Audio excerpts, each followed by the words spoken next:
Guidance کی ضرورت نہیں ہے آپ صلی اللہ علیہ وسلم کے بعد؟ انسان کہاں دیکھے اگر گائیڈنس چاہیے ہو؟ بالکل ٹھیک ہے.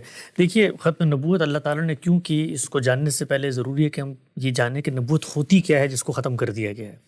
اللہ تعالیٰ کی جو اسکیم ہمیں اس کے اپنے الفاظ میں اس کے پیغمبروں کی وساطت سے ملتی ہے، اس کو پڑھ کے ہمارا نبوت کا کانسیپٹ ڈیولپ ہوتا ہے. اللہ تعالیٰ یہ کہتے ہیں کہ میں نے یہ چاہا کہ میں ایک مخلوق کو دنیا میں بھیجوں، ارادہ اختیار دوں، عقل و شعور دوں، اور پھر ان کا امتحان کروں. ان میں سے جو میرے کرائیٹیریا کے مطابق کامیاب ہوں ان کو جنت کا ابدی شہری بنا دوں. یہ اللہ تعالیٰ کی اسکیم تھی اور اس کا ایک نتیجہ وہ مرتب کرنا چاہتے تھے. اس کے لیے انہوں نے انسانوں کو پیدا کیا. پہلے انسان جس کو پیدا کیا، پیدا کرنے کے ساتھ ہی ایک اور معاملہ انہوں نے کیا. وہ یہ کہتے ہیں کہ میں نے پہلے انسان کو پیدا کرنے کے بعد جتنے انسان پیدا کرنے تھے ان سب کی ارواح کو اپنے سامنے پیش کیا اور ان سے ایک مکالمہ کیا اور ان کو یہ شعور اور یہ کانسیپٹ منتقل کیا. قرآن مجید نے ایک واقعے کی صورت میں ان انسانوں اور خدا کے مکالمے کو بیان کیا ہے، جس سے یہ واضح ہوتا ہے کہ جو اللہ تعالیٰ کی اسکیم تھی اس میں جو لوگ جانے تھے ان کی شخصیات کو اللہ تعالیٰ نے ایک کانسیپٹ منتقل کیا ہے. اور وہ کیا ہے؟ وہ پوچھا گیا ہے کہ تمہارا رب کون ہے؟ کیا میں تمہارا رب ہوں؟ تو ان سب نے اقرار کیا. تو اس کو ہم کہتے ہیں عہد الست. یہ ایک اہتمام ہوا ہے دنیا میں آنے سے پہلے. دوسرا اہتمام کیا ہوا ہے؟ اللہ نے ہمیں بھیجا ہے، تو بھیجنے کے بعد جانوروں کو بھی اللہ نے بھیجا ہے، حشرات الارض کو بھی اللہ نے بھیجا ہے. یہ درخت، یہ چرند، یہ پرند، یہ پہاڑ، یہ سب اللہ نہیں بنائے، نہریں، دریا، پانی، ندیاں. لیکن ہمیں اللہ نے کیا کیا؟ عقل دی اور شعور دیا. اللہ یہ کہتا ہے کہ میں نے تمہیں تمہارے بنانے کے بعد عقل میں یہ بات ڈالی کہ نیکی کیا ہے، بدی کیا ہے.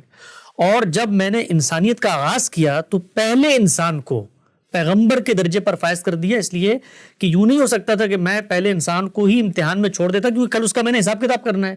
تو میں نے اہتمام بھی کیا کہ پہلا شخص جس سے دنیا کا آغاز ہو رہا ہے وہ نبی ہے، وہ میری طرف سے پیغام لے کر آیا ہے، فطرت میں اس کی ہدایت موجود ہے، عہد الست کا شعور اس کے پاس پس منظر میں موجود ہے.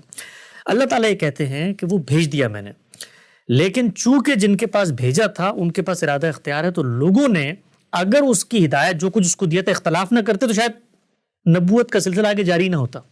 اللہ تعالیٰ یہ کہتے ہیں کہ لوگوں نے اختلاف شروع کر دیا. جب اختلاف شروع کر دیا تو پھر میں نے پیغمبروں کا سلسلہ جاری فرمایا. فبعث اللہ النبیین مبشرین و منذرین. کیوں جاری فرمایا اور پھر کیا کیا؟ وہ کہتے ہیں اس لیے جاری فرمایا کہ میں ان کے ساتھ وَأَنزَلَ مَعَهُمُ الْكِتَابَ بِالْحَقِّ، میں ان کے ساتھ ایک کتاب بھیجتا تھا. کیوں بھیجتا تھا؟ لِيَحْكُمَ بَيْنَ النَّاسِ فِيمَا اخْتَلَفُوا فِيهِ، تاکہ جن معاملات میں اختلاف ہو رہا ہے وہ اس میں فیصلہ کر دیں. تو اب نبوت کا سلسلہ شروع ہو گیا اس لیے کہ اختلاف موجود تھا. اس کے بعد اللہ تعالیٰ نے کیا کیا کہ ہر بستی، ہر علاقہ، ہر قریہ جہاں پر انسان موجود تھے وہاں پر نبیوں کو بھیجنے کے سلسلے کا آغاز کر دیا. وہ نبی آتے، ان کی اپنی زبانوں میں ان سے گفتگو کرتے اور ان کو اللہ کی باتیں، اللہ کی ہدایت پہنچا دیتے. یہ جو میں نے کہا اللہ کی ہدایت پہنچا دیتے، اس کو ذہن میں رکھیں. ایک کام نبی یہ کرتے ہیں، اس کو کہتے ہیں اتمام ہدایت. سورہ انبیاء میں اس کو اللہ تعالیٰ نے بیان کیا ہے کہ میں جب پیغمبروں کو بھیجتا ہوں تو وہ کرتے کیا ہیں؟ وہ آنے کے بعد لوگوں کو نیکی کی تعلیم دیتے ہیں، نماز، روزہ، زکوٰۃ، حج کے بارے میں باور کرواتے ہیں اور لوگوں کے اندر اس چیز کی یاد دہانی کرواتے ہیں جو ان کی فطرت میں موجود ہے. اس کو ہم کہتے ہیں اتمام ہدایت. گویا نبوت کا ایک مقصد ہے اتمام ہدایت. جو ہدایت پیچھے موجود ہے اس کی یاد دہانی ہو، اس کو پائے تکمیل تک پہنچایا جائے. اللہ نے لوگوں کو متوجہ کرنے کے لیے، ہم نے دیکھا کہ دنیا میں پہلے لوگ پاکٹس میں رہتے تھے، جنگل میں رہ رہے ہیں، کوئی یہاں پر ایک جگہ پہ رہ رہا ہے، کوئی بستی میں رہ رہا ہے. سویلائزیشن، تہذیبیں بننا شروع ہوئیں، ممالک بننا شروع ہوئے، انسانیت کے اجتماعی شعور نے ریاستیں وجود پذیر کرنی شروع کر دی. تو اللہ تعالیٰ نے مزید متوجہ کرنے کے لیے انہی انبیاء میں سے بعض لوگوں کو رسالت کے منصب پہ فائز کیا. وہ ایک زائد کام کرتے تھے اس اتمام ہدایت کے ساتھ، اس کو کہتے ہیں اتمام حجت. اتمام حجت کا مطلب یہ ہے کہ قیامت میں جب یہ لوگ پیش ہوں گے تو یہ کوئی عذر نہیں پیش کر سکیں گے کہ جی ہم پر تو حق واضح نہیں تھا. تو اللہ تعالیٰ نے اس کا بھی اہتمام کیا. اس کو خود قرآن مجید نے بیان کیا ہے کہ یہ اللہ تعالیٰ کیوں کرتا ہے، لِأَلَّا يَكُونَ لِلنَّاسِ عَلَى اللَّهِ حُجَّةً بَعْدَ الرُّسُلِ، تاکہ اللہ تعالیٰ ان رسولوں کے ذریعے لوگوں پر حجت تمام کر دے. تو یہ حجت تمام کرنے کا عمل بھی پیچھے سے ہوتا چلا ہے. نوح علیہ السلام بھی رسول تھے. تو اس میں ہوتا کیا ہے؟ عذاب آتا ہے دنیا میں. حجت تمام کرنے کا مطلب ہے کہ حق اور سچ کو اس قدر واضح کر دیا گیا رسول کے تھرو لوگوں کے اوپر کہ اس کے اوپر شک کرنے کی کوئی گنجائش باقی ہے، کوئی گنجائش باقی نہیں رہی. اور دنیا میں پیغمبر عدالت لگا لیتا ہے وہ عدالت جو آخرت میں لگنی. اور نبی اور رسول میں غالباً یہی فرق ہے. نبی اور رسول میں دیکھیں 3 فرق ہوتے ہیں. نبی بھی اللہ کا پیغام لے کر آتا ہے, رسول بھی اللہ کا پیغام لے کر آتا ہے, لیکن رسول جو ہے وہ اللہ کا پیغام لانے کے بعد محض منادی کر کے پریچ کر کے چلا نہیں جاتا, بلکہ وہ ایسا کنکلوسیو آرگومنٹ دیتا ہے کہ جس کے بعد انکار کی گنجائش نہیں ہوتی. دوسرا فرق ہے نبی اور رسول. اور تیسرا فرق ہے نبی اور رسول میں کہ وہ چلا نہیں جاتا کنکلوسیو آرگومنٹ دے کر, وہ بلکہ فیصلہ کرتا ہے. روح زمین کے اوپر خدا اترتا ہے اور عذاب نازل ہوتا ہے. لیکن نوح علیہ السلام کے ساتھ یہ ہوا, صالح علیہ السلام کے ساتھ یہ ہوا, شعیب علیہ السلام کے ساتھ یہ ہوا, موسیٰ علیہ السلام کی قوم کے ساتھ یہ ہوا, سیدنا مسیح کی قوم کے ساتھ یہ ہوا, رسول اللہ کی قوم کے ساتھ یہ ہوا. یہ سب رسول تھے. تو رسالت یہ کام کرتی ہے. جب کر دیا جاتا ہے تو اس کرنے میں اوروں کے لیے بھی پیغام ہوتا ہے. یعنی یہ تو کسی ایک علاقے میں ہوگا نا, تو میں کسی دوسرے علاقے میں بیٹھا ہوں تو مجھے بھی یہ خبر پہنچ جاتی ہے کہ یار اتنا بڑا کام ہو گیا وہاں پہ. تو جو اللہ کا اصل مقصد تھا کہ میں ہدایت کی طرف لوٹوں, میں اللہ سے لو لگاؤں, جو میری فطرت میں اللہ نے ہدایات رکھی ان کو پہچانوں, اس کا ابلاغ ہوتا ہے بڑے پیمانے پر. یہ سلسلہ چلتا رہا. اب ہم جب الہامی صحائف کو پڑھتے ہیں, ختم نبوت تو اللہ نے کر دیا, تو اب ہم ریورس انجینئرنگ کے اصول پہ دیکھتے ہیں کہ یہ پروسیس شروع کب کیا تھا اللہ تعالیٰ نے کہ ختم نبوت کرنا ہے, اور کیوں کرنا ہے. بھائی ہدایت تو ملتی رہے گی نا, قیامت تک ملتی رہے گی. یہ بات نہیں کبھی ڈسکس ہوئی. دیکھیے اللہ تعالیٰ نے اس دنیا میں ہمیں بھیجا امتحان کے لیے. امتحان میں سوالوں کے جواب کیا ہیں یہ تو بتا دیے ہیں, لیکن اگر حجاب اٹھا دیا جائے, پردہ اٹھا دیا جائے, حق کو بالکل کھول کر لوگوں کے سامنے ایسے اشکار کر دیا جائے کہ ان کے لیے انکار کی کوئی گنجائش نہ ہو, تو امتحان خراب ہوتا ہے. آپ مجھے بتائیے کہ دیکھیں یہاں تو پیغمبر جب آتے ہیں تب بھی اتنا پردہ ضرور ہوتا ہے کہ لوگ کہتے ہیں نہیں یہ تو کاہن ہے, نہیں یہ تو شاعر ہے, نہیں یہ تو اصل میں سیلاب آ گیا تھا, نہیں یہ تو اللہ نے نہیں بارش کی تھی, یہ تو پتھروں کا طوفان آ گیا تھا. ہر جگہ پر اللہ تعالیٰ وہ امکان, ایک چھوٹا سا باریک امکان باقی رکھتے ہیں جو انسان تعویل. آپ دیکھیں سیدنا مسیح کے معاملے میں کیا ہوا, یعنی سیدنا مسیح کو اللہ اٹھا کر لے گیا, تب بھی لوگوں کے اندر یہ تردد رہا کہ ہم نے ان کو مارا کہ نہیں مارا. اس لیے قرآن میں آتا ہے نا کہ اللہ کہتے ہیں اگر میں سامنے آ گیا, فرشتے سامنے آ گئے, تو حجاب اٹھ جائے گا اور انکار کی گنجائش ختم ہو جائے گی اور امتحان ختم ہو جائے گا. تو اللہ تعالیٰ نے ایک کام کیا. وہ کام یہ کیا کہ ان کو پتا تھا, وہ تو علام الغیوب ہیں, ان کا علم حکمت بالغہ, جانتے ہیں دنیا کہاں جا رہی ہے. تو دنیا جس طرف آگے بڑھ رہی تھی وہ بڑھ رہی تھی اسٹیبلش ریکارڈڈ ہسٹری کی طرف, اور اس کے بعد جو حقائق ایک شخص ایک جگہ پہنچا رہا ہے وہ دوسری جگہ اسی قطعیت اسی یقین سے پہنچ سکتے ہیں. تو اللہ تعالیٰ نے وہ حجاب بھی برقرار رکھنا ہے, اور جو مقصد تھا پیغمبر کو بھیجنے کا کہ ہدایت پہنچ جائے اس کا بھی اہتمام کرنا ہے. تو یہ دونوں چیزیں کب ہوں گی اس کا فیصلہ اللہ نے 4000 سال پہلے کیا. 4000 سال پہلے اللہ کی اسکیم ختم نبوت کی شروع ہوتی ہے, جس وقت انہوں نے جو پرانی اسکیم تھی بستی بستی پیغمبر بھیجنے کی اس کو روک دیا, اور امام الرسل جناب سیدنا ابراہیم کا انتخاب کیا, اور ان کو دنیا کے وسط میں لا کر آباد کر دیا, اور فیصلہ یہ کیا کہ اب میں ایسی 2 قوموں کو تشکیل دوں گا, ایسی 2 نسلیں وجود پذیر ہوں گی جو کام پیغمبر تنہا کھڑے ہو کے کرتا تھا, پوری کی پوری قوم وہی کام کر رہی ہوگی. تو اس کا نتیجہ کیا نکلے گا, جب قوم وہ کام کرے گی تو قوم ہمیشہ نسلوں میں وہ کام کرتی ہے, وہ اسٹیبلش فیکٹ بنتا ہے, وہ آگے منتقل ہونا شروع ہو جائے گا. تو اب جب منتقل ہونا شروع ہو جائے گا تو دنیا تاریخ کے دور میں داخل ہو رہی ہے, تو نہ میرا حجاب اٹھے گا نہ میری ہدایت رکے گی. یہ اسکیم تھی جس کا اللہ تعالیٰ نے آغاز کیا, لیکن آغاز کس میں کیا؟ انسانوں میں. تو اب انسانوں کو قوم بننا ہے, قوم نے ذمہ داری اٹھانی ہے, اس قوم کا اپنا امتحان ہے. تو ہم نے یہ دیکھا کہ 2 قوموں کا انتخاب ہوا, بنی اسرائیل اور بنی اسماعیل. بنی اسرائیل اپنی ذمہ داری کو اٹھانے میں ناکام ہو گئے. جب وہ ناکام ہو گئے تو آپ یہ دیکھیے کہ اس قوم پر اتمام حجت کرنے کے لیے کہ تمہیں میں نے قیامت تک کی ذمہ داری دے کے بھیجا ہے, اللہ تعالیٰ نے غیر معمولی واقعے کے سیدنا مسیح کو بھیجنے کی صورت میں آپ یہ دیکھیے وہاں حجاب اٹھتے ہوئے نظر آتے ہیں. بھائی بن باپ کے بندہ پیدا کر دیا, وہ بندہ مردوں کو زندہ کر رہا ہے, برس کے مریضوں کا علاج کر رہا ہے, تاکہ لوگوں کو توجہ ہو کہ یار یہ کتنا غیر معمولی کام ہے. بچپن میں بول پڑے گئے, ہمارے میں نبوت کا دعویٰ کر دیا, تب بھی وہ قوم نہیں مانی. دوسری طرف دوسری قوم کون سی تھی؟ بنی اسماعیل. بنی اسماعیل ایک لمبے عرصے تک خدا کے اسی پیغام کو لے کر کھڑی رہی. دنیا کے وسط میں خدا کا معبد تعمیر ہوا, لوگوں کو اس کی طرف لانے کا اہتمام کیا گیا, یہ سب کچھ ہوا, لیکن وہاں بھی شرک پیدا ہو گیا. اب جب شرک پیدا ہو گیا تو اللہ تعالیٰ نے یہ فیصلہ کیا کہ یہ جو میری اسکیم تھی, اس اسکیم میں ایک پہلو تو لوگوں نے اپنے عمل سے ناکام کر دیا, دوسرے میں ایک پہلو باقی تھا کہ اس قوم کو میں توجہ دلاؤں, اس قوم میں آخری پیغمبر مبعوث کروں. تو اللہ تعالیٰ نے کام کیا, رسول اللہ صلی اللہ علیہ وسلم کو بھیجا. جب آپ صلی اللہ علیہ وسلم کو بھیجا تو آپ صلی اللہ علیہ وسلم پر اتنی بڑی تعداد لوگوں کی ایمان لے آئی کہ جو ہدایت پیغمبر لے کر آیا تھا وہ قرآن مجید کی صورت میں اس قوم نے اگلی نسلوں تک بے کم و کاست، بغیر کسی تردد، بغیر کسی غلطی، بغیر کسی اندیشہ اور شائبہ ابطال کے آگے منتقل کر دیا۔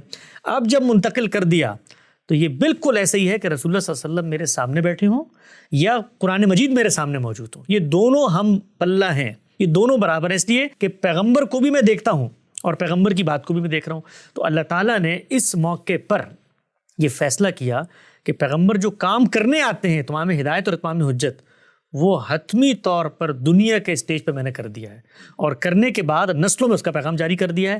اس وجہ سے اللہ تعالیٰ نے تاریخ کے اس دور میں نبوت کا خاتمہ کیا جہاں پر ہسٹری بھی ریکارڈ ہو رہی ہے، انسانیت کا شعور بھی اتنا اجاگر ہو گیا کہ وہ ہر جگہ پیغام کو پھیلا رہا ہے۔ آپ ذرا تصور کریں اگر آج کے دور میں پیغمبر موجود ہوتا اور وہ لائیو ٹی وی پہ بیٹھ کے گفتگو کر رہا ہوتا اور وہ معجزات دکھا رہا ہوتا، آپ مجھے بتائیے کوئی حجاب باقی رہتا ہے امتحان کا؟ کچھ بھی باقی نہیں رہتا، پوری دنیا پہ کھل جاتا، پوری دنیا پہ کھل جاتا۔ تو وہ حجاب بھی باقی ہے کیونکہ امتحان ہے، لیکن ہدایت پہنچ گئی۔ تو اس وجہ سے اللہ تعالیٰ نے نبوت کا خاتمہ کیا۔ یہ اس بات کا بھی جواب ہے کہ اللہ تعالیٰ آج کے دور میں رسول اور نبی بھیج کے میریکلز کیوں نہیں کرتے تاکہ پوری دنیا لائیو ٹی وی کے تھرو وٹنس کر سکے، بیکاز پردہ اٹھانا مقصود نہیں ہے پوری دنیا کے سامنے، ورنہ امتحان ختم ہو جائے گا۔ بالکل ایسے ہی ہے۔ اگر میں صحیح سمجھ پایا ہوں تو آپ کہہ رہے ہیں کہ دو کام ہوتے ہیں نبی اور رسول کے، ایک تو اتمام ہدایت، یعنی کہ ہدایت کو پوری پرزرو طریقے سے لوگوں کے اندر پہنچا دیا جائے، وہ بھی آپ صلی اللہ علیہ وسلم کے اوپر کام کمپلیٹ ہو گیا، قرآن کریم سنت ہم تک بالکل محفوظ صورت میں پہنچ گئی۔ ایون جو آپ صلی اللہ علیہ وسلم کے ناقدین بھی ہیں وہ بھی یہ مانتے ہیں کہ بہرحال قرآن جو ہے بالکل پرزروڈ ہمارے تک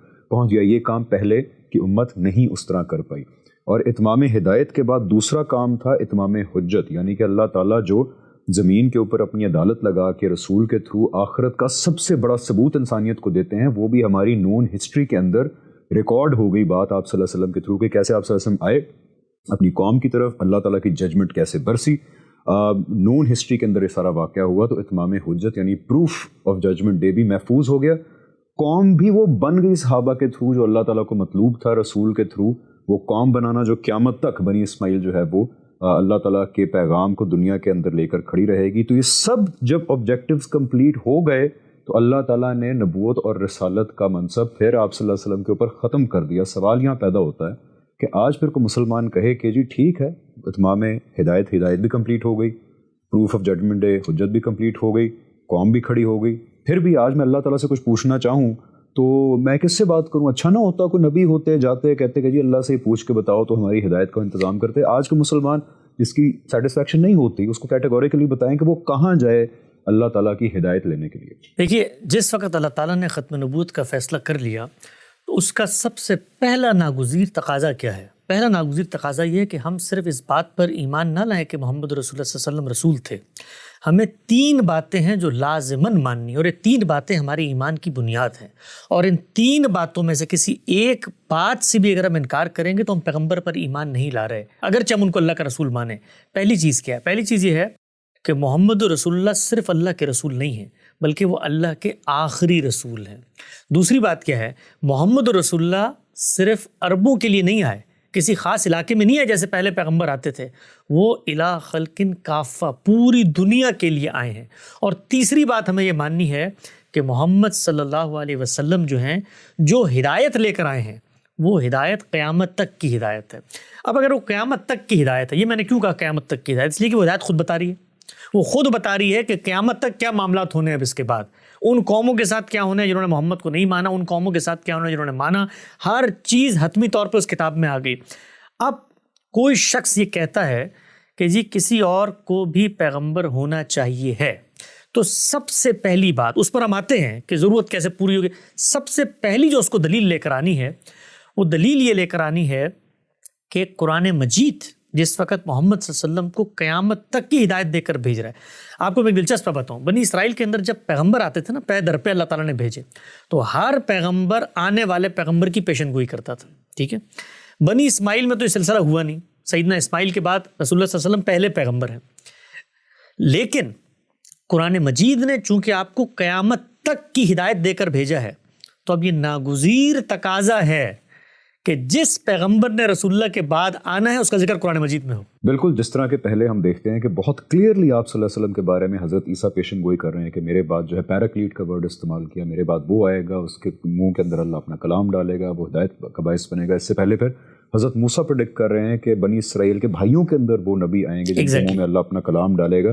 لیکن ہم قرآن کے اندر دیکھتے ہیں کہ دور دور تک کوئی شائبہ تک موجود نہیں ہے اس چیز کا کہ آپ صلی اللہ علیہ وسلم کے بعد کوئی آئے گا، بلکہ آن انادر نوٹ اعلان کیا جا رہا ہے کہ آپ صلی اللہ علیہ وسلم خاتم النبیین ہیں. لیکن میں ایک اور بات یہاں پہ کرتا ہوں. قرآن مجید کی سورہ احزاب میں جس وقت سیدنا زید آپ کے متبنہ سے آپ کے متعلقہ کے نکاح کے موقع پر اللہ تعالیٰ نے یہ ہدایت دی ہے کہ محمد جو ہے وہ خاتم النبیین ہیں، اور اس موقع پر یہ نہیں ہو سکتا کہ ایک ایسی رسم جو تمہاری اپنی پیدا کردہ ہے اس کا خاتمہ نہ کرے، اس لیے کہ اس کے بعد تو یہ موقع نہیں ملے گا. اس موقع پر وہ ہدایت آئی ہے. میں آپ کو دین کے ایک دیانتدارانہ انداز میں طالب علم کی حیثیت سے ایک بات عرض کرتا ہوں. اگر قرآن مجید کی سورہ احزاب میں یہ آیت نہ ہوتی، بالفرض آپ ایک منٹ کے لیے مان لیں، تب بھی اگر کوئی شخص آگے بڑھ کے یہ کہتا ہے نا کہ کسی شخص کو ذلی نبی ہونا چاہیے تھا، بروزی نبی ہونا چاہیے تھا، کسی کو تابع نبی ہونا چاہیے تھا، ہدایت جاری ہونے، اس کو مثبت دلیل لا کر دینی تھی قرآن سے، کہ قرآن مجید یہ بتاتا کہ محمد صلی اللہ علیہ وسلم قیامت تک کی ہدایت ہم نے آپ کو دی ہے، اس کے بعد اگر کوئی گنجائش باقی ہے تو وہ گنجائش آپ نے قرآن میں لا کر دکھانی ہے. میں آیت نہ بھی ہوں میرے پاس تب بھی یہ بالکل واضح ہے کہ جب ہدایت قیامت تک کی ہے تو اللہ تعالیٰ کو پھر بتانا چاہیے نا بھائی قیامت سے پہلے بھی پیغمبر آئیں گے. یہ تو اس کی ہدایت کا تقاضا ہے. آپ سمجھ رہے ہیں نقطے؟ یعنی اگر قرآن مجید کے اندر یہ آیت نہ بھی ہو تب بھی قرآن کی آیت کو یہ بات بتانی ہے کہ جو ہدایت محمد ہم تمہیں دے رہے ہیں یہ وقتی ہدایت ہے. بلکہ ایک اور آیت بھی ذہن میں آ گئی، اللہ تعالیٰ کہہ رہے ہیں کہ آج ہم نے تمہارے دین کو مکمل کر دیا ہے، الیوم اکملت لکم دینکم واتممت علیکم نعمتی. یہ سب کچھ کر دیا. تو یہ بات تو ہماری امت کا، ہماری ملت کا مشترکہ حافظہ ہے. اس کے اوپر تو کوئی سوال ہی نہیں ہو سکتا کہ رسالت مآب صلی اللہ علیہ وسلم کے رخصت ہونے کے بعد روئے زمین پر کوئی شخص پیغمبری کا دعویٰ بھی کر سکتا ہے. ہم اس پہ ہنسیں گے، ہم مذاق سمجھیں گے اس بات کو، اس لیے کہ دین نے بتانا تھا پیغمبر آنا ہے. دین تو کہہ رہا ہے قیامت تک کی حتمی اطاعت اور قول فیصل اور میزان اور فرقان اور حکم اور معین، یہ سب کچھ لا کے میں نے دے دیا. تو بھائی قرآن مجید میں وہ آیتیں کہاں ہیں جن میں یہ لکھا گیا ہو کہ بھائی یہ ہدایت اس وقت تک کے لیے ہے جب تک میں اگلا پیغمبر نہیں بھیج دیتا. تو قرآن کا تو صفحہ لفظ آیت بتا رہی ہے کہ یہ نذیر للعالمین ہے، جہان والوں کے لیے نذیر ہے. اس کے بعد آئیے ختم نبوت کی آیت پہ. جس وقت اللہ تعالیٰ نے یہ کہا کہ پیغمبر صلی اللہ علیہ وسلم جو ہیں وہ انبیاء کی مہر ہیں، سیلڈ آف دی پروفٹ، خاتم کا لفظ آتا ہے نا. اچھا اس میں آپ کو میں دلچسپ بتاؤں، اللہ تعالیٰ جس وقت کچھ حقائق کو روئے زمین پر منتقل کرنا چاہتے ہیں نا تو اس میں کوئی ابہام باقی نہیں رکھتے. وہ لوگ کہ جنہوں نے اس زمین پر پیغمبر صلی اللہ علیہ وسلم کے رخصت ہونے کے بعد ذلی، بروزی، تابع، غیر تشریعی نبی ہونے کا دعویٰ بھی کیا، ان میں سے کوئی ایک بھی اس آیت کے مفہوم میں خرابی نہیں پیدا کر سکتا. وہ یہی ترجمہ کر رہا ہے کہ آپ سیل آف دی پروفٹ ہیں. اب ہوتا کیا ہے؟ ہوتا یہ ہے کہ وہ یہ کہتے ہیں کہ جو سیل کا مطلب ہے، ایک تو یہ ہے کہ جی مہر لگا کے آپ نے معاملے کو بند کر دیا، تو یہ اس مفہوم میں بھی تو آ سکتی ہے نا کہ یہ مہر تصدیق کے لیے ہے. گویا جو بھی پیغمبر آئے گا اس کو محمد صلی اللہ علیہ وسلم کی تائید حاصل ہوگی، ان کی مہر حاصل ہوگی. تو ہم آج یہ دعویٰ کر رہے ہیں کہ ہم پیغمبر ہیں، ہمیں پیغمبر صلی اللہ علیہ وسلم نے تصویب دے دی ہے، تائید دے دی، ہم ان کے تابع ہیں. ذل کا مطلب کیا ہوتا ہے؟ سایہ. بروز وہی حقیقت جو وہاں تھی وہ جاری ہو گئی. تو ہماری امت میں بڑے بڑے گمراہ فتنے پیدا ہوئے. آپ کو تصوف کی روایت میں پورا نقطہ نظر ملتا ہے جس کو ابن عربی، شیخ عبد القادر جیلانی، یہ باقی لوگ بیان کرتے ہیں. وہ کیا ہے؟ وہ یہ ہے کہ نبوت کا جو خاتمہ ہوا ہے وہ صرف ایک پہلو سے ہوا ہے. وہ کیا ہے؟ صوفیہ کہتے ہیں تشریع نبوت کا خاتمہ. وہ غیر تشریع تو ابھی بھی جاری ہے. قادیانی صاحب بھی غالباً صوفی مسلک سے تھے. اب ان کے کیا معاملہ ہوا اس کو میں آگے بیان کرتا ہوں. تو یہ چیز انہوں نے پیدا کر دی، انحراف. جب یہ انحراف پیدا کر دیا تو اب تو قرآن نے فیصلہ کرا نا، ہم قرآن کے پاس جائیں گے. کیا قرآن مجید جس وقت آپ کو نبیوں کی مہر قرار دے رہا ہے تو آپ کو جو دوسرا مفہوم ہے کہ ہو سکتا ہے کوئی اور بھی آ جائے اس کی تصدیق رسول اللہ صلی اللہ علیہ وسلم کر لیں، تو وہ تصدیق تو اس کتاب کے اندر ہونی ہے نا بھائی. رسول اللہ کہاں سے تصدیق کریں گے؟ آج آ کر آپ مجھے بتائیں. میں نعوذ باللہ اگر کھڑے ہو کے آج دعویٰ کرتا ہوں کہ جی اللہ تعالیٰ نے مجھ پر بھی وحی کر دی ہے. اور خاتم النبیین کا مطلب یہ ہے کہ پروفٹ صلی اللہ علیہ وسلم، رسول اللہ صلی اللہ علیہ وسلم نبیوں کی مہر تھے، اور مہر کا مطلب یہ ہے کہ ان کی تصدیق سے میں نبی بنوں گا. تو میں کہاں سے تصدیق لے کر آؤں گا اپنی؟ اس وقت تو پیغمبر موجود نہیں ہے. تو ایک ہی طریقہ تصدیق کا، وہ اللہ کی کتاب ہے. تو آپ یہ بتائیے کہ اللہ کی کتاب نے کہیں پہ یہ کہا ہو کہ جی نبوت تو اس پہلو سے میں نے ختم کی ہے، باقی پہلوؤں سے تصدیقیں ہوتی رہیں گی، وہ یہ پہلو ہیں. Very important point. تو کوئی ایک بھی نقطہ نہیں ہے. تو ہمارے صوفیہ کے اندر یہ انحراف پیدا ہوا.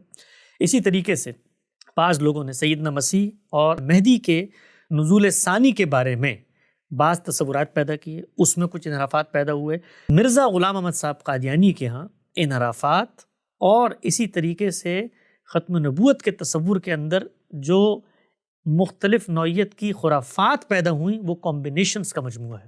کچھ چیزیں انہوں نے صوفیہ سے لی کہ بھئی غیر تشریعی نبوت ہے، کچھ چیزیں نے رسول اللہ صلی اللہ علیہ وسلم سے منسوب روایات سے لی کہ ایک مسیح نے تو آنا ہی ہے، ایک مہدی نے تو آنا ہی ہے.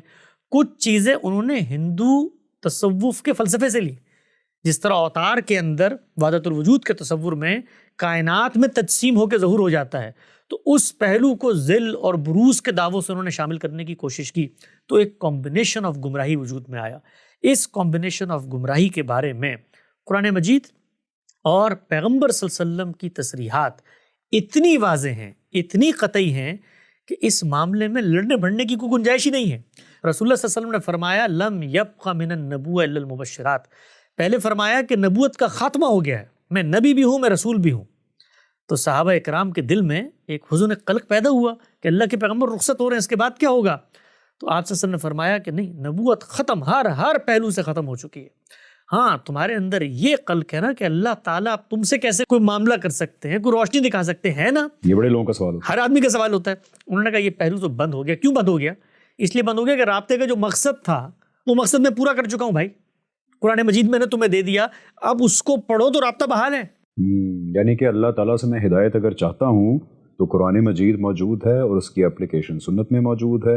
اگر اور بھی کسی کو ڈیٹیل چاہیے ہو تو آپ صلی اللہ علیہ وسلم کے متعلق جو ہسٹوریکل ریکارڈ ہے، حدیث کا ریکارڈ ہے، اس کے اندر اپلیکیشن اور ڈیٹیلز موجود ہیں. تو یہاں سے جو ہے انسان کو ہدایت پانے کی کوشش کرنی چاہیے. اب یہی تا قیامت ذرائع ہیں، اب کوئی ڈائریکٹ رابطے کی گنجائش جو ہے رابطہ اگر آپ نے کسی مقصد سے کرنا ہے تو رابطہ تو کرنا ہے ہدایت لینے کے لیے. تو ہدایت تو میں تمہیں دے کر جا رہا ہوں. اب یہ خواہش کہ اللہ تعالیٰ تمہیں زندگی میں کبھی کوئی اشارہ دے دیں، کبھی کوئی غیر محسوس رہنمائی کر دیں، تو یہ سلسلہ اللہ حی و قیوم ہستی ہے، وہ کائنات کو چلا رہا ہے، وہ تدابیر امور کر رہا ہے، وہ کرتا رہے گا یہ کام.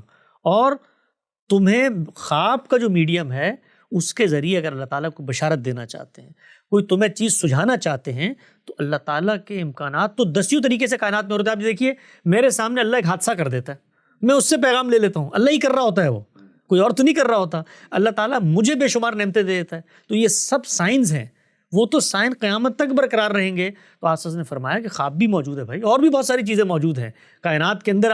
اللہ تعالیٰ کی نعمتیں ہیں، حادثات ہیں، تقریبات ہیں، قوموں کا عروج و زوال ہے، قرآن مجید کی پیشن گوئیاں ہیں، رسول اللہ صلی اللہ علیہ وسلم نے دین کی جو وہ سب چیزیں میرے ایمان کے ازدیاد کا باعث بنتی ہیں. تو اس میں پریشان نہ ہو، جو اصل چیز ہے اس کا خاتمہ ہو چکا ہے. اور خاتمے کا مطلب یہ نہیں ہے کہ میں صرف رسول اللہ کو مانوں کہ آپ خاتم النبیین تھے. میں یہ مانوں کہ آپ کے بعد کوئی رسول کسی بھی حیثیت میں نہیں آ سکتا. دیکھیے اللہ تعالیٰ نے مسیحیوں کے بارے میں کیا کہا ہے قرآن مجید میں. مسیح شرک کرتے ہیں. اللہ نے کہا کہ انہوں نے شرک کیا. خدا کو کسی کی ذات سے سمجھنا یا کسی کو خدا کی ذات سے سمجھنا، یا خلق میں، پیدائش میں، یا تدابیر امور میں، کائنات کے انتظام و انصرام کو چلانے میں کسی کو شریک کرنا شرک ہے. وہ دعویٰ کر رہے ہیں کہ نہیں ہم شرک نہیں کر رہے. خدا نے کہا یہ شرک ہے. کیوں؟ کیونکہ اللہ کو ماننے کا یہ تقاضا تھا کہ اس کے کسی ساجھی، اس کے کسی سبارڈینیٹ کا انکار کیا جائے. یہ نہیں ہو سکتا کہ میں کہوں میں اللہ کو مانتا ہوں اور سیدنا مسیح اس کے بیٹے ہیں. اسی طریقے سے ختم نبوت پر آپ کا ایمان نہیں ہوگا اگر آپ یہ مانیں کہ رسول اللہ صلی اللہ علیہ وسلم کے بعد کسی نہ کسی پہلو سے حقیقت محمدیہ کا ظہور ہو جائے گا، کسی نہ کسی پہلو سے غیر تشریعی نبی آ جائیں گے، کسی نہ کسی پہلو سے ذلی بروزی اور اس طرح کے تصورات ہم پیدا کر لیں. یہ ختم نبوت اس وجہ سے ہم مرزا غلام احمد صاحب قادیانی ہوں یا کوئی اور دنیا میں شخص ہو، آج ہے، کل ہے، ماضی میں گزرا یا پیدا ہوگا، ان سب کے اس طرح کے دعووں کو کھلا کفر کہتے ہیں. یہ کوئی مولویانہ فتویٰ نہیں ہے بھائی جو ہمارے چھوٹی چھوٹی بات پہ لوگ کفر فسق کا فرق. یہ قرآن مجید کا ناگزیر تقاضا ہے. ہم مسلمان نہیں ہو سکتے حقیقت میں. دیکھیے قرآن مجید نے ان کو کیا کہا، یہ کہتے ہیں ہم اللہ پر ایمان لائے، وما ہم بمؤمنین، نہیں لائے اللہ پر ایمان، گویا حقیقت میں ایمان نہیں لائے. تو یہ ہے عقیدہ ختم نبوت یہ ہے میرے ایمان کی بنیاد. جو شخص اس میں سوئی کے برابر انحراف کرتا ہے وہ حقیقت میں عقیدہ ختم نبوت کو نہیں مان رہا. بالکل حسن بھائی، آئی تھنک کہ آپ نے تو بہت شدت سے یہ واضح کر دیا ہے کہ قرآن کی روح سے اور احادیث، ظاہری بات ہے ساری احادیث یہاں بیان نہیں کی جا سکتی بیکاز وہ اتنی زیادہ ہیں کہ میرا خیال ہے آدھا گھنٹہ پونا گھنٹہ تو پھر وہ حدیثیں بیان کرنے میں لگ جائے گا، جہاں آپ صلی اللہ علیہ وسلم نے کوئی کسر نہیں چھوڑی یہ بات واضح کرنے کے اندر کہ کیوں ہر طرح کی نبوت رسالت آپ صلی اللہ علیہ وسلم پہ ختم ہو چکی ہے. قرآن بہت کلیئر ہے اس بارے میں، اور جو لوگ اس آیت کی غلط تعبیر کرتے ہیں خاتم النبیین کی، ان کے پاس بھی وہ کرائیٹیریا لوز ہو جاتا اپنی بات کو پروو کرنے کا، بیکاز قرآن کے اندر کوئی ایسا کرائیٹیریا یا کوئی اشارہ موجود نہیں ہے کہ آپ صلی اللہ علیہ وسلم کے بعد کوئی نبی آئے گا اور اس کا یہ کرائیٹیریا ہوگا اس کے نبی یا رسول ماننے کا. سو مطلب کوئی انلیس آپ کا پہلے سے بائسڈ مائنڈ ہو یا آپ کے ذہن کے اندر اس طرح نالج نہ محکم ہو تو پھر آپ شاید ان عقیدوں کی طرف جا سکتے ہیں. لیکن اگر بالکل آپ 2+2 4 کی طرح دیکھیں تو واقعی اسلام کے اندر، قرآن کے اندر، حدیث کے اندر کوئی گنجائش نہیں بچتی کہ آپ صلی اللہ علیہ وسلم کے بعد کسی کے بارے میں تصور قائم کیا جائے کہ وہ ہدایت ڈائریکٹلی اوپر سے پا رہا ہے، وہ کسی قسم کا نبی ہے یا رسول ہے.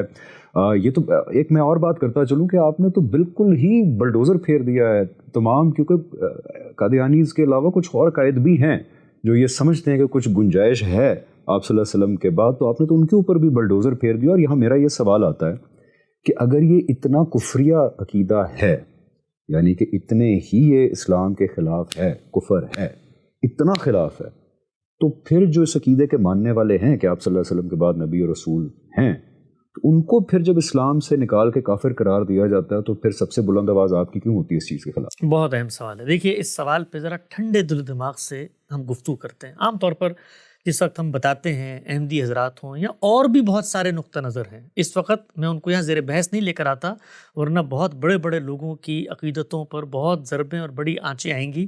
اس لیے کہ وہ لوگ ہیں کہ جن کو توحید کا ریپریزنٹیٹیو بنا کر بیان کیا جاتا ہے، اور ان کے عقائد کی اگر تحلیل کی جائے تو اس میں صریح شرک بھی ہے اور صریح کفر بھی ہے. اس پہ ہم انشاءاللہ الگ سے بات کریں گے. لیکن اس طبقے، اس کمیونٹی کے بارے میں بالخصوص لوگ ہمیں عام طور پہ یہ کہتے ہیں کہ جب ہم تکفیر کرتے ہیں یا ریاست ان کی تکفیر کرتی ہے اور ہم ان کو مسلمانوں کی کمیونٹی سے الگ کرتے ہیں اور اس وجہ سے کرتے ہیں کہ اتنا بڑا انحراف ہے، تو آپ لوگوں کو کیا پریشانی لاحق ہے کہ آپ لوگ آ جاتے ہیں میدان میں اور ہمیں روکنے کی کوشش کرتے ہیں.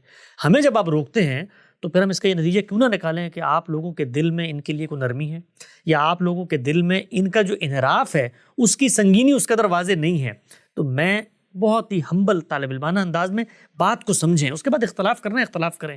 ہمارا پرابلم کیا ہے اس پرابلم کو میں آپ کو سمجھاتا ہوں. یہ تو واضح ہو گیا کہ یہ کھلا کفر ہے، اس میں کوئی انکار کی گنجائش ہی نہیں ہے.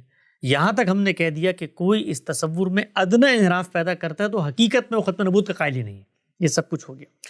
اس کے بعد ہمیں 2 چیزیں دیکھنی ہیں. پہلی چیز یہ دیکھنی ہے کہ میں دنیا میں کیا اختیارات لے کر آیا ہوں بطور انسان کی. اللہ تعالیٰ نے اس دنیا میں پیغمبروں کو جب مبعوث کیا تو مبعوث کرنے کے بعد جو مخاطبین تھے ان کے بارے میں ایک اسکیم آف تھاٹ ہے جس کو اپنی کتابوں میں منتقل کیا ہے. وہ کیا ہے کہ پیغمبر کا انکار کرو گے تو سزا ملے گی. ٹھیک ہے. اب یہ ناگزیر تقاضا ہے کہ پیغمبر کے سامنے جو مجرمین ہیں ان کی تعین کی جائے، بتایا جائے کہ بھئی یہ مجرم ہے، انہوں نے انکار کیا ہے اور اب ان کے اوپر عذاب کا کوڑا برسے گا. گویا وہاں پر تکفیر کرنا بھی، اور اگر کوئی خود کافر ہو کر کھڑا ہوا ہے تو اس کے اوپر سزا کا اطلاق کرنا بھی ناگزیر تقاضا ہے.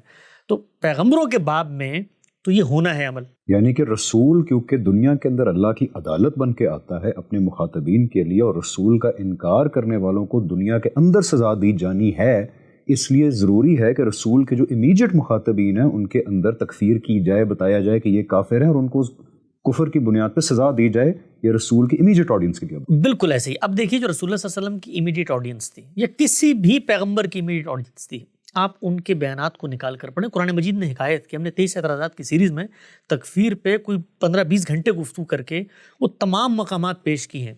وہ جو گروہ سامنے موجود ہے نا، وہ اپنے بارے میں یہ کہتا ہے کہ ہم کافر ہیں، ہم انکار کرتے ہیں، ہم انکار کرتے ہیں، ہم تمہاری اس ہدایت کو نہیں مانتے. یہ بھی نہیں کہتے صرف اس کے بعد کہ ہم اس ہدایت کا خاتمہ کریں گے، بلکہ ہم آگے بڑھ کے تمہیں قتل کر دیں گے. تو انہوں نے اپنے عمل سے اس رول کو تسلیم کر لیا جس رول پر اللہ کا عذاب آنا ہے. تو اب جو کام پیغمبر نے کرنا تھا بتانا تھا نا، پیغمبر نے خود بتایا ہے کہ بھائی ان سے الگ ہو جاؤ. جعل اللہ رزق تحت ظل رمی، اللہ نے یہ میرا رزق تلوار کے سائے میں رکھ دیا، ان کو ماروں گا، مال فے ملے گا اور اس سے زندگی کا گزر بسر ہوگا. وجعل الصغار علی من خالف امری، ذلت اور محرومی اور محکومی ہے جس نے میری مخالفت کی. من تشبہ بقوم فہو منہ، ان کی شباہت بھی اختیار کی، انہی میں سے ہو گئے. وحشر معہم، جس طرح حضرت نوح علیہ السلام کا انکار کرنے والوں پہ اللہ کا فلڈ کے تھرو عذاب آیا تھا، نیچرل ڈیزاسٹرز آئے تھے، اس طرح حضور اکرم صلی اللہ علیہ وسلم کا جنہوں نے انکار کیا تھا سورہ توبہ میں اعلان کیا گیا کہ ان کے اوپر اللہ کا عذاب جو ہے وہ صحابہ کی تلواروں سے ہے. اب دیکھیں نوح علیہ السلام کے جو مخاطبین ہیں، آپ نے قرآن مجید میں ان کے بیانات پڑھے ہوں گے. کیا وہ یہ کہہ رہے ہیں نوح علیہ السلام کو کہ جی میں تو آپ کو پیغمبر مانتا ہوں اور آپ کو پیغمبر ماننے کے بعد، اپنے آپ کو مسلمان کہنے کے بعد میرا آپ سے کچھ اختلاف ہے نبوت کے تصور پر؟ کیا وہ یہ کہہ رہے ہیں؟ رسول اللہ صلی اللہ علیہ وسلم کے مخاطبین یہ کہہ رہے ہیں. آپ صلی اللہ علیہ وسلم کے سامنے جو مشرکین عرب موجود ہیں، کیا وہ یہ کہہ رہے ہیں؟ وہ تو یہ کہہ رہے ہیں کہ ما نعبدوہ الا لیقربونا ہم شرک کو دین بنائیں گے، شرک ہمارا دین ہے. کیوں دین ہے اس کی دلیل پیش کر رہے ہیں. تو مخاطبین میں کون کافر ہے انکار کرنے والا؟ وہ خود کھڑے ہوئے ہیں کہ ہم کافر ہیں، وہ دعویٰ کر رہے ہیں. اچھا جب وہ دعویٰ کر رہے ہیں تو وہ دعویٰ نہ بھی کریں تب بھی اللہ نے جو کفار کے ساتھ معاملہ کرنا ہے پیغمبر کی موجودگی میں وہ ہو کر رہے گا. وہ معاملہ تو ہو گیا ان کے ساتھ، جو ہونا تھا وہ ہو گیا، اللہ کی عدالت لگ گئی. انکار کرنے والوں نے انکار کیا. یہاں تک کہا قرآن مجید نے کہ یہ کافر تھا. اقرار بھی، جس وقت تلوار منہ پہ آ گئی اور یہ اس وقت کہتا ہے کہ مجھے امان دو، میں بات سننا چاہتا ہوں، الگ کر دو اس کو، اس لیے کہ وہ اپنے بیان میں اب کافر نہیں رہا. وہ یہ کہہ رہے کہ میں انکار کرنے والا. جو شخص ہے اس کا دعویٰ معتبر ہوگا. اگر وہ منافق ہے تو ان کے لیے اللہ تعالیٰ نے الگ کیٹیگری بنا دی. بھائی وہ بتا دیا کہ دل میں نفاق ہے. کیا ان کے ساتھ وہی معاملہ کیا جو کفار کے ساتھ کیا؟ کیوں نہیں کیا؟ کیوں نہیں کیا گیا؟ اس لیے کہ وہ اپنے دعوے میں، اپنے ظاہر میں وہاں نہیں کھڑے ہوئے تھے جہاں کفار کھڑے ہوئے تھے. تو پہلی بات جو میں نے کی وہ یہ کہ یہ دنیا میں میرا رول کیا ہے. اگر تو میں پیغمبر صلی اللہ علیہ وسلم کی جماعت اور صحابہ کی جماعت میں کھڑا ہوا ہوں جن کے ساتھ اللہ کی خاص سنت کا ظہور ہونا تھا، تو میں اس خدمت میں آگے بڑھ کے تعین کا کام کروں، اور اس میں مجھ سے اگر کوئی غلطی ہو جائے تو اللہ تعالیٰ مجھے بتا دے. یہ کام میں نے کرنا نہیں ہے. دوسری بات، جن لوگوں کے ساتھ کرنا تھا وہ تو انکار کی جگہ پر خود کھڑے ہوئے تھے. اب میں کون ہوں اور یہ کون ہے؟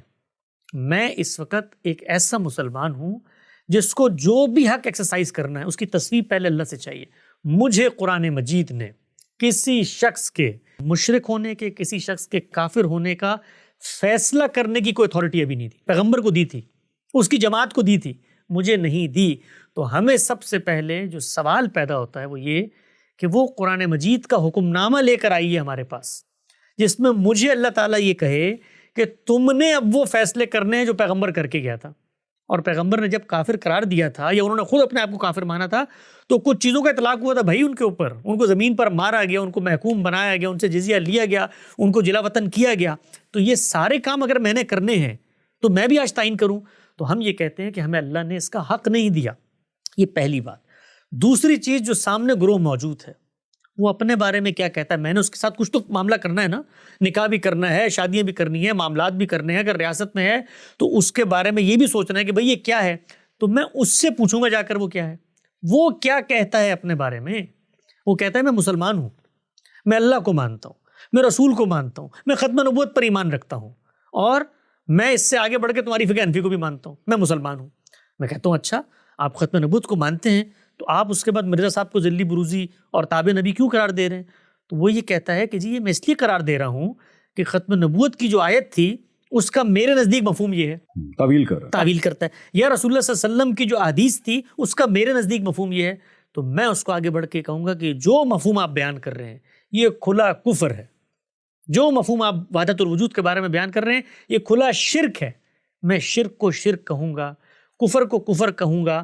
اس شخص کے بارے میں اگر میں یہ کہتا ہوں کہ بھائی یہ غیر مسلم ہے تو اس کے لیے اس کو تسلیم کرنا چاہیے کہ میں غیر مسلم ہوں. کیسے تسلیم کرنا چاہیے؟ کہ وہ کہے کہ میں اللہ کو نہیں مانتا اور میں ختم نبوت کو نہیں مانتا. وہ کہہ رہا ہے میں مانتا ہوں. آپ دیکھیے قرآن مجید میں اللہ تعالیٰ نے کہا یہ مسیحی شرک کر رہے ہیں، یہ اللہ کا انکار کرتے ہیں. تب بھی مسیحیوں کی جو شناخت تھی نا اہل کتاب ہے اس کو چیلنج نہیں کیا. اللہ نے کہا یہ اہل کتاب ہے، کہنا تو یہ چاہیے تھا بھائی کتاب میں تو کہاں لکھا ہوا شرک کرنا. اس میں میں ایک مثال دیتا ہوں جی کہ ہمارے ہاں ایک بہت بڑا طبقہ ہے جو اپنے آپ کو مسلمان کہتا ہے، وہ مسلمان ہیں بھی، جو کہ ایسے کام کرتے ہیں جو بالکل بلیک اینڈ وائٹ شرک ہے، جیسے قبروں پہ سجدے کرنا، قبروں سے مانگنا، نام لے لے کے مانگنا کہ یا غوث مجھے یہ عطا کر دے.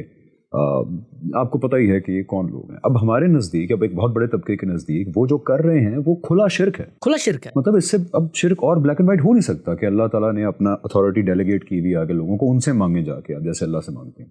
تو آپ بیسکلی کہہ رہے ہیں کہ ایسے لوگ جن کو میں دیکھتا ہوں کہ یار یہ آپ کیا شرک کر رہے ہو، قبروں سے مانگ رہے ہو، مردہ لوگوں سے مانگ رہے ہو، مجھے صرف یہ اختیار ہے کہ میں ان پہ ان کی جو وہ حرکت کر رہے ہیں اس کا شرک واضح کروں، لیکن اس سے آگے بڑھ کے میں ان کو کہوں کہ نہیں تم کافر ہو اور تم اپنے آپ کو بھی کافر کہو، یہ آپ کہہ رہے ہیں کہ مجھے اختیار نہیں ہے. بالکل بھی نہیں ہے. دیکھیے اس میں ایک اور پہلو میں آپ پر واضح کرتا ہوں.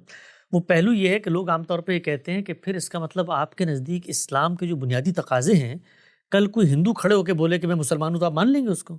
کل کوئی شخص سے بولے کہ میں اللہ کو نہیں مانتا اور میں مسلمان ہوں، آپ مان لیں گے اس کو؟ یہ جو آپ احمدی حضرات کے بارے میں کہتے ہیں کہ بھائی وہ اپنے آپ کو اگر مسلمان کہتے ہیں تو ہم ان کے افکار پہ، نظریات پہ کفر کا بھی اطلاق کریں گے، شرک کا بھی اطلاق، جو اطلاق ہو سکتا ہے وہ کریں گے.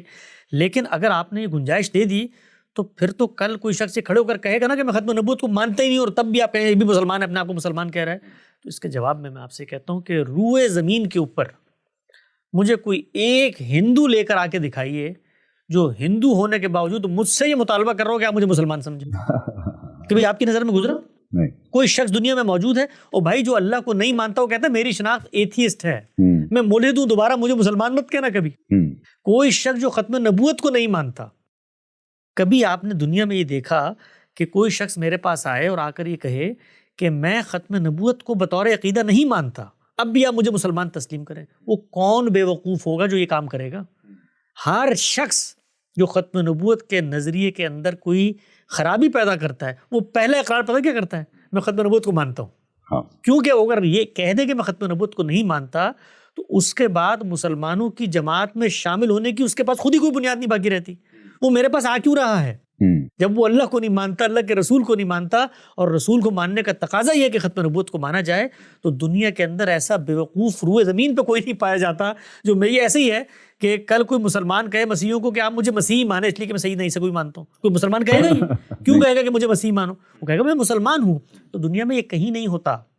اور یہ جو لوگ ہیں یہ اپنے آپ کو مسلمان کہتے ہیں، یہ قرآن کو اللہ کی کتاب سمجھتے ہیں، یہ رسول اللہ صلی اللہ علیہ وسلم کے بارے میں کہتے ہیں ختم نبوت بھی ہو گیا ہے، ہم تابع ہیں ان کے، ہم ذل ہیں ان کا، ہم غیر تشریعی ہیں. یہ سب کی سب لغویات ہیں ہماری نظر میں، کھلا کفر ہے ہماری نظر میں. لیکن ہم ان لوگوں پر غیر مسلم ہونے کا تب اطلاق کریں گے کہ جس وقت وہ یہ کہیں کہ ہم غیر مسلم ہیں، ختم نبوت کو نہیں مانتے، اب مرزا صاحب ہمارے لیے سب کچھ آؤ جو کرنا کر لو. کیا وہ یہ کر رہے ہیں؟ وہ کہہ رہے ہیں ہم ہیں مسلمان، ہم مسلمان ہیں، ہم ختم نبوت کو مانتے ہیں. وہ یہ کہتے ہیں کہ بھائی تمہارے پورے ختم نبوت کے تصور کو ماننے کے باوجود مانتے ہو نا سیدنا مسیح نے آنا ہے، تو ہمارا والا مسیح مسیح ہے، ہمارا والا جو ہے وہ مہدی موعود ہے، ہمارا والا جو ہے وہ ذل ہے، بروز ہے جو تمہارے صوفیہ مانتے ہیں. 10,000 کانسیپٹس کو ہماری روایت میں سے لا کے بتا رہے ہوتے ہیں. آپ کو میں ایک اور بات بتاتا ہوں. لوگ عام طور پہ یہ کہتے ہیں کہ جو صوفیہ حضرات ہیں ہمارے، ان کے بھی بڑے انحرافات ہیں، غیر تشریعی نبوت کی بھی وہ بات کرتے ہیں، لیکن انہوں نے کبھی اپنے بارے میں نبوت کا دعویٰ نہیں کیا، لفظ نہیں سنا، لفظ کبھی استعمال نہیں کیا. میں ایک طالب علم کی حیثیت سے اس دعوے کی تحقیق کرنے گیا. آپ یقین جانیں، میری اینیمیٹڈ ویڈیوز ہیں اس کے بعد، یہاں لنک ڈسکرپشن میں آئے گا، لوگ اس کو دیکھیں. وہ عبارتیں ان کی اپنی زبانی میں نے نقل کی ہیں. شیخ ابن عربی، شیخ عبد القادر جیلانی کی وہ عبارت کہ اے گروہ انبیاء تمہیں کیا دیا گیا؟ یہ نبوت دی گئی ہے، ہمیں جو کچھ دیا گیا ہے وہ تمہیں دیا ہی نہیں گیا. اس کی تعویل کرتے ہیں. اور کیا کہتے ہیں؟ وہ کہتے ہیں کہ جب یہ کہا گیا نا اے گروہ انبیاء، تو اس سے ایک مراد شیخ کی یہ ہو سکتی ہے کہ گروہ انبیاء سے انبیاء اولیاء مراد ہیں. اولیاء کے بھی انبیاء، اولیاء کے انبیاء مراد ہیں. یعنی کہ شیخ عبد القادر جیلانی اپنے حلقہ اولیاء کے انبیاء سے مخاطب ہیں، اور ان کو کہہ رہے ہیں کہ مجھے جو کچھ دیا گیا تمہیں وہ دیا ہی نہیں گیا. اور آپ مجھے بتائیے کہ اور کیا ہوگی؟ وہاں ذل تھی، ایک جگہ بروز تھی، ایک جگہ تابع نبوت تھی، ایک جگہ غیر تشریعی نبوت تھی، ایک جگہ پہ یہ صورت ہے کہ انبیاء اولیاء کی اصطلاح ہے. تو ہر جگہ پر آپ کو انحراف ملے گا. لیکن نعوذ باللہ من ذالک، میں شیخ عبد القادر جیلانی کے بارے میں یہ کہوں گا کہ کافر ہے، یا ان کے سامنے کبھی انہوں نے یہ کہا کہ میں عقیدہ ختم نبوت کو نہیں مانتا؟ نہیں، ہر جگہ پر تعویل ہے. اچھا، اب جب ہم صوفیہ کی بات کرتے ہیں تو لوگ یہ کہتے ہیں یہ مرزا کو گنجائش دینے کی بات کر رہے ہیں. بھائی گنجائش دینے کی بات نہیں کر رہے، ہم یہ کہہ رہے ہیں کنسسٹنٹ رہو. تم رہو کنسسٹنٹ. جس وقت وحدت الوجود کا نظریہ آپ سوچیں, اللہ تعالیٰ نے قرآن مجید میں کہا کہ سیدنا مسیح ایک شخصیت ہے نا, انہوں نے خدا کا جسدی ظہور قرار دیا تو یہ مشرک ہیں. آپ کہتے ہیں پوری کائنات خدا کا جسدی ظہور ہے اور وجود کسی کا حقیقی مان لو تو شرک ہے. یہ شرک اس سے بڑا کیا ہوگا؟ لیکن کیا کہنے والے اس کو شرک کہہ رہے ہیں؟ وہ تو کہہ رہے ہیں یہ اخص الخواص کی توحید ہے وحدت الوجود. تو یعنی آپ کہہ رہے ہیں کہ جو اس طرح کے عقائد رکھتے ہیں, میں قادیانی اس کو سائڈ پہ کر کے مشرکوں کو لے آتا ہوں, جو مطلب شرک کرتے ہیں, مشرک نہیں, جو شرک کرتے ہیں, کہ جو شرک کر رہے ہیں ان کو صرف یہ بیان کرنے کا حق ہے بھی آپ شرک کر رہے ہیں کیونکہ وہ اپنے آپ کو مسلمان کہتے ہیں, تو ہمیں یہ اختیار نہیں کہ ہم کہیں کہ جو تم مسلمان نہیں ہو, ہمیں صرف ان کا شرک ان پہ واضح کرنے کا اختیار ہے. اب کیا وہ مسلمان تھے, نہیں تھے, اسلام کے دائرے سے خارج ہو گئے, یا اللہ تعالیٰ ان کی غلطی کو کہیں مطلب ان کو کوئی چھوٹ دے دیں گے, کچھ معافی ہو جائے گی, یہ سارے معاملات قیامت کے دن پتہ لگیں گے. ہمیں دنیا کے اندر وہ اختیار نہیں دیا گیا. ہمارا اختیار صرف اتنا ہے کہ ان کے اوپر ان کے عقیدے کا کفر بار بار واضح کریں, اور جو وہ اپنے بارے میں دعویٰ کر رہے ہیں اس دعوے کی تردید میں, یعنی وہ کہتے ہیں میں مسلمان ہوں, تو میں اس سے کیا کہوں گا بھائی اگر مسلمان ہوں تو عقیدہ ختم نبوت کو ویسے مانو جیسے ماننے کا حق ہے.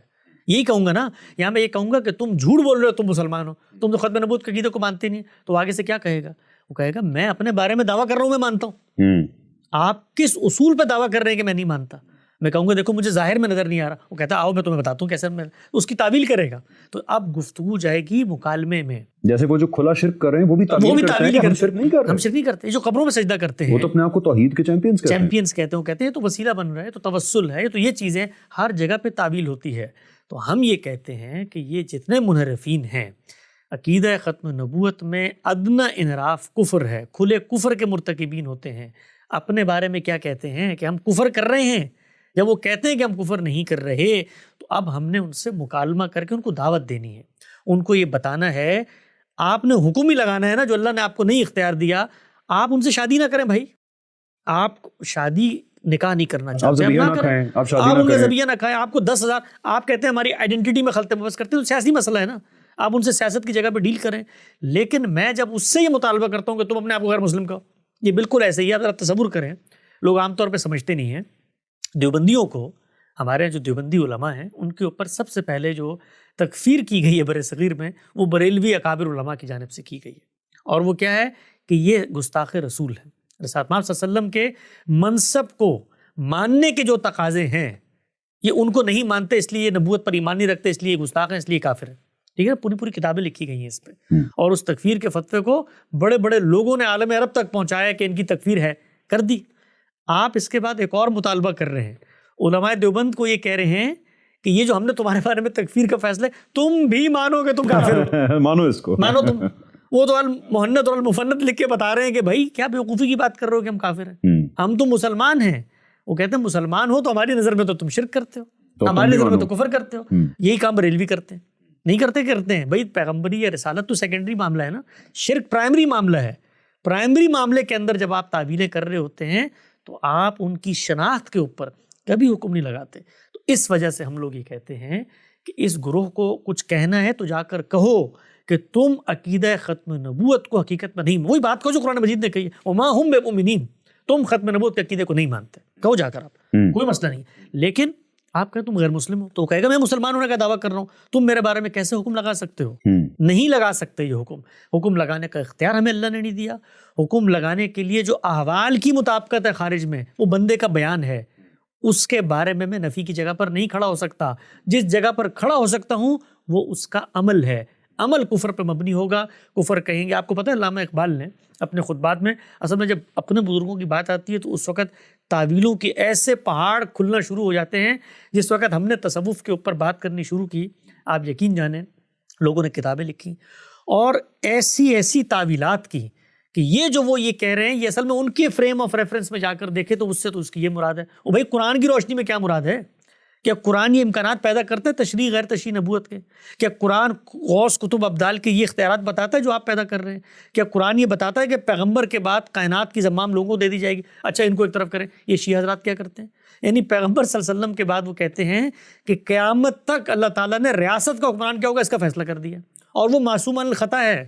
یعنی پیغمبر کے منصب کے بعد ایک پورا منصب تخلیق کر دیا. اور کہتے ہیں باقی صحابہ نے اس فیصلے کو تسلیم نہیں کیا. کتنا بڑا حکم لگایا جائے. یہ ختم نبوت کا انکار ہے کہ نہیں حقیقت میں؟ بھئی اللہ کا پیغمبر جب چلا گیا معاملہ ختم ہو گیا, آپ ہی دعویٰ کر رہے ہیں, پھر ہمارے صوفیاء دعویٰ کرتے ہیں, پھر ہمارے یہاں بڑے بڑے فلاسفر دعویٰ کرتے ہیں. آخرت کو آپ مانیں گے تو اس کے کچھ تقاضے پیدا ہوں گے نا. علامہ اقبال کہتے ہیں یہ دنیا ہی آخرت ہے, یہی احوال ہے, یہی جنت جہنم ہوگا. تو قرآن کا تو انکار ہو گیا.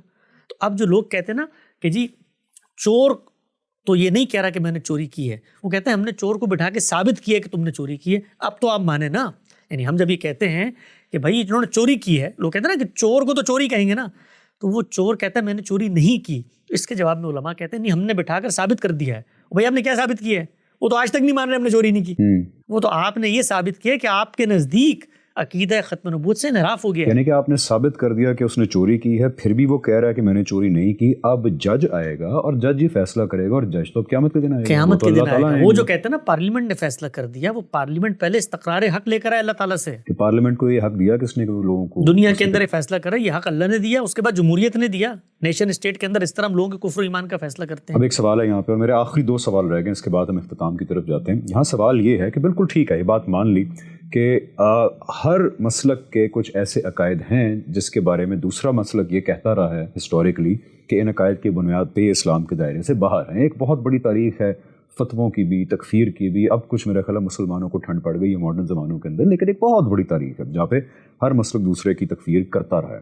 لیکن یہاں پہ آرگومنٹ یہ کیا جاتا ہے کہ جہاں پہ قادیانیوں کی بات ہے, احمدیوں کی بات ہے, تو وہاں پرنسپل یہ انووک کیا جاتا ہے کہ جی یہ ان کے معاملے میں تو ساروں نے مل کے تکفیر کر دی ان کی, سب کہہ رہے ہیں کہ یہ کفر ہے. تو اس سچویشن کے اندر پھر کیوں نہ, اگر سارے کہہ رہے ہیں تو کر دیا جائے. تو کیا یہ پرنسپل ٹھیک ہے کہ اگر میجورٹی ایک گروپ آف پیپل کو کہے کہ ان کا عقیدہ کفری ہے تو ان کو اسلام سے باہر کیا جا سکتا ہے؟ پرنسپل ٹھیک ہے؟ کہیں قرآن میں یہ پرنسپل بیان کیا گیا یا کہیں اور؟ اگر یہ پرنسپل بطور پرنسپل مان لیا جائے تو اس وقت دنیا کی اکثریت جو مسیحیوں پر مبنی ہے وہ سارے مسلمانوں کو یہ کہہ رہی ہے کہ تمہارا جو پیغمبر تھا جھوٹا پیغمبر تھا.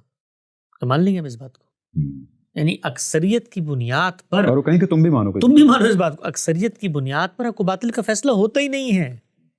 اکثریت کی بنیاد پہ جب غلط بھی فیصلہ ہو جائے تو اس کو مانا جاتا ہے. ہم مانتے ہیں اس وقت قائدینوں سے ہم شادی کرتے ہیں؟ نہیں کرتے. ہم اس وقت جب آئی ڈی کارڈ لینے جاتے ہیں وہاں لکھتے ہیں, سب کچھ مانتے ہیں کیونکہ فیصلہ کر دیا. فیصلہ غلط بھی ہو تب بھی مانا جاتا ہے. لوگ عام طور پہ کہتے ہیں نا کہ جی یہ پارلیمنٹ کا فیصلہ خدا کا فیصلہ نہیں ہوتا. خود علماء دوسری جگہ رو رہے ہوتے ہیں کہ پارلیمنٹ کو اختیار نہیں ہونا چاہیے, جی کل یہ ہم جنس پرستی کو جائز قرار دے دے گی. یہ تھوڑی ہو سکتا ہے کہ لوگوں کو ہم اختیار دے دیں. تو لوگوں کا کوئی بھی اختیار جنہوں نے ایکسرسائز کیا ہے اس سے اختلاف بھی ہو سکتا ہے. اس پر ہم یہ تو ضرور کہیں گے کہ جب فیصلہ ہو گیا تو انارکی پیدا نہیں کریں گے. تو یہ جو معاملہ ان کے ساتھ ہوا نا کہ سب نے مل کر کیا, تو یہ ٹھیک ہے کہ سب نے مل کر کیا, لیکن یہ سب کو مل کر کرنے پر جو مجبور کرنے والی قوت ہے وہ بھی یہ خود ہے.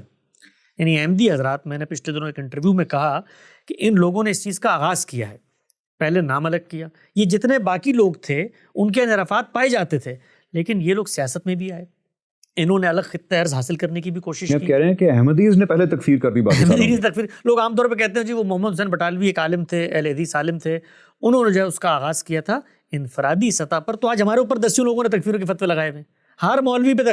بھائی دو علماء دیوبند میں بھی تو تکفیر ہوئی ہے. کہنے سے مراد یہ تھی کہ منظم سطح پر تکفیر. کیا کسی ادارے نے, اس زمانے میں مسلم لیگ موجود ہے, اس زمانے میں دارالعلوم دیوبند موجود ہے, اس زمانے میں جمعیت علماء ہند موجود ہے, جو مسلمانوں کی سیاسی قیادت ہے, ان لوگوں نے تکفیر کی. ایک شخص نے اٹھ کر فتوے کا آغاز کیا, اس نے لوگوں سے دستخط لے لیے. علماء شروع میں ان کے بارے میں یہی رائے رکھتے تھے کہ یار یہ تصوف ہے, یہ کچھ ہندو فلسفہ مل گیا ہے, کچھ اس طرح سے ابن عربی کی چیزیں ہیں, یہ ملا جلا کے ایک شخص جو ہے اس طرح کے انحرافات کر رہا ہے, اس کو اگنور کیا جائے. لیکن ان لوگوں نے آگے بڑھ کر نہ صرف یہ کہ اس چیز کو کہ جی عقیدہ ختم نبوت میں انحراف پیدا ہو گیا, کچھ زائد معاملات شروع کر دیے, جس وجہ سے کہتے ہیں نا, علامہ اقبال نے بھی کہا کہ رسول اللہ کو ان کی گدی سے اتاری خود بیٹھنا چاہتے ہیں.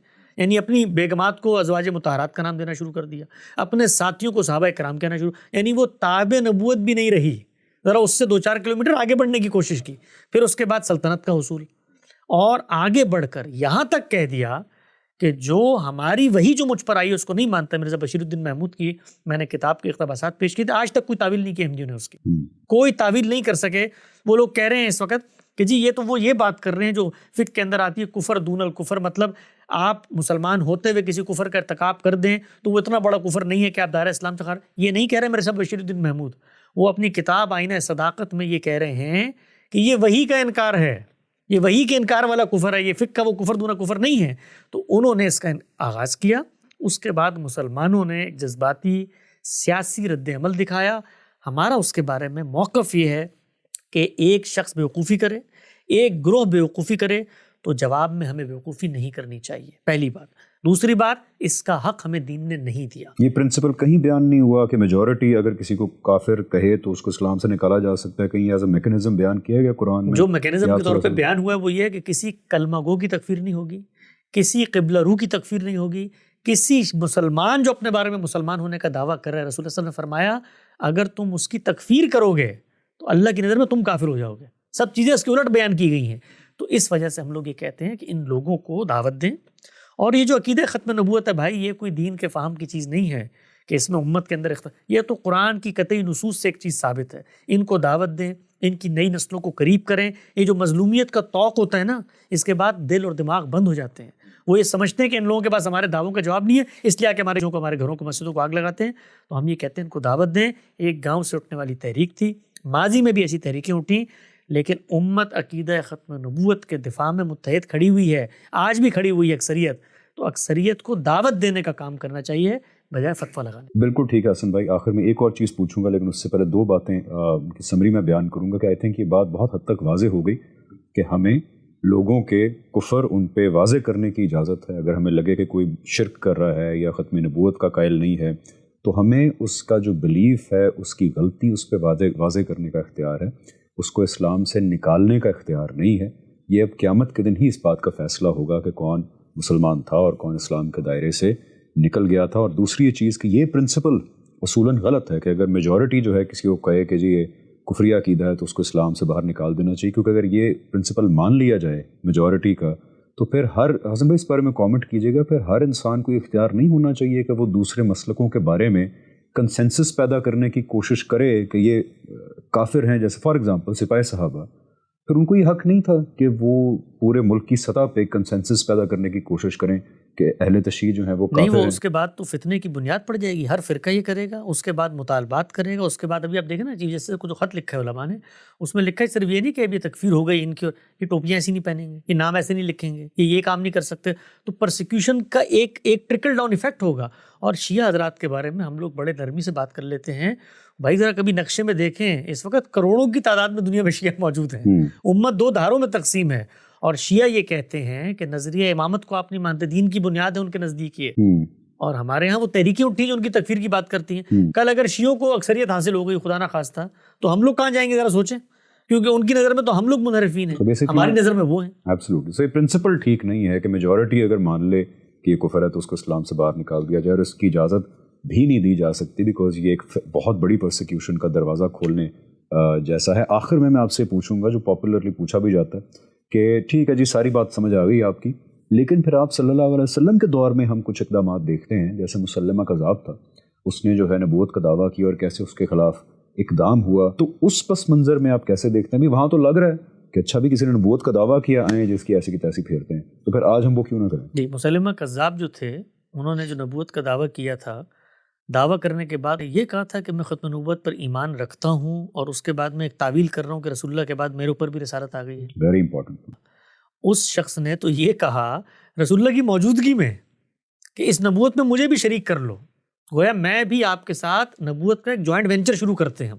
اس نے یہ کہا، کیا مسلمہ کذاب یہ کہتا تھا کہ میں مسلمان ہوں اور مسلمان ہوتے ہوئے میں نے ختم نبوت کی آیات اور روایات اور صوفیاء کے تصورات کی روشنی میں غیر تشریح نبوت کا یہ نقطہ نظر پیدا کرنے کے بعد ایک تابع نبی کی حیثیت سے آج میں دعویٰ کر رہا ہوں؟ نہیں، وہ تو کہتا تھا کہ میں اپنا ایک تصور لے کر آ رہا ہوں۔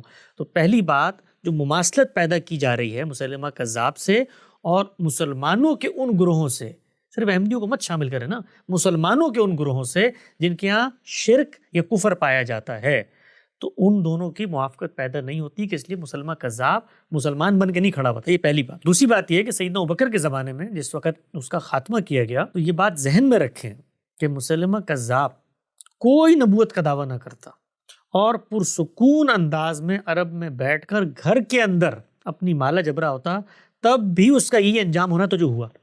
کیوں؟ کیونکہ پیغمبر کے جو مخاطبین ہوتے ہیں اتمام حجت کے بعد، میں نے عرض کیا تھا کہ اتمام حجت کے بعد دنیا میں عدالت لگتی ہے، دنیا میں عذاب آتا ہے، تو وہ پیغمبر کے مخاطبین پر آیا جنہوں نے انکار کیا۔ انکار کرنے کے بعد بعض اقرار کرنے والے لوگ بھی موجود تھے جو مومنین ہوئے، وہ اگر بعد میں انکار کر دیتے ہیں، مرتدین ہو جاتے ہیں، تو ان پر بھی اسی سزا کا نفاذ ہوگا۔ تو یہ لوگ جو پہلے مسلمان تھے پھر مرتد ہو گئے، اور مرتد ہونے کے بعد صحابہ کرام کے دور میں موجود تھے، تو پیغمبر کے اسی مشن، اسی قانون اتمام حجت کے تحت ان کو قتل کیا گیا ہے۔ آج کوئی شخص یہ کام کرتا ہے تو میرے پاس خدا کی جانب سے یہ اختیار نہیں ہے کہ میں اس کی جان لوں گا۔ بالکل ٹھیک ہے حسن بھائی، میرا خیال ہے یہ بات واضح ہو گئی کہ مسلمہ کذاب ٹائپ کے لوگوں کو ایک تو سزا دی گئی اس بات پہ کہ وہ ایک پیرالل نبوت کا دعویٰ لے کے کھڑے ہو گئے۔ انہوں نے کبھی یہ نہیں کہا کہ میں مسلمان ہوں اور میں تعویل کرتا ہوں۔ دوسرا ریزن سب سے امپورٹنٹ یہ کہ رسول کے جو امیجیٹ مخاطبین ہیں ان کے اوپر اللہ کا ایک فیصلہ تھا جس کو نافذ کیا گیا، اور یہ جو رضا وارز ہوتی ہیں جو حضرت ابوبکر نے جن کے خلاف اقدام کیا، وہ بھی وہی لوگ تھے جو رسول کے امیجیٹ مخاطبین تھے، ان کے اوپر اللہ کا فیصلہ نافذ ہو رہا تھا۔ مسلمہ کذاب اگر گھر میں بھی بیٹھا ہوتا، آپ نے صحیح کا نبوت کا اعلان نہ بھی کیا ہوتا، لیکن وہ رسول کا انکار کر چکا ہوتا تو اس پہ یہی والی سزا نافذ ہونی تھی۔ سورہ توبہ میں آتا ہے کہ ان کو چن چن کے قتل کیا جائے جنہوں نے رسول کا انکار کیا، یا پھر جنہوں نے اقرار کیا اور پھر انکار کیا ان پہ بھی یہ سزا دوبارہ نافذ ہوگی۔ تھینک یو سو مچ حسن بھائی، میرا خیال ہے آج بڑی تفصیل سے ہم نے اس موقف کو، ہمارے موقف کو جو ہے ایکسپلین کرنے کی کوشش کی ہے، اینڈ آئی ہوپ کہ وہ لوگ جو جن کو یہ سمجھ نہیں آ رہا تھا، مشکل پیش آ رہی تھی، ان کے لیے کچھ بینیفٹ ہوگا آج کے ایپیسوڈ سے۔ پلیز اپنے جو اوپینینز ہیں ان کو کامنٹس میں ضرور شیئر کیجیے گا، کیونکہ یہ معاملہ بہت آج کل جو ہے یہ ریلیونٹ ہے۔ اس بارے میں اگر کچھ مزید کلیریفیکیشنز کی ضرورت پڑی تو انشاءاللہ اس کو بھی ہم اپنا موضوع ضرور بنائیں گے۔ حسن بھائی thank you so much, and انشاءاللہ see you in the next episode.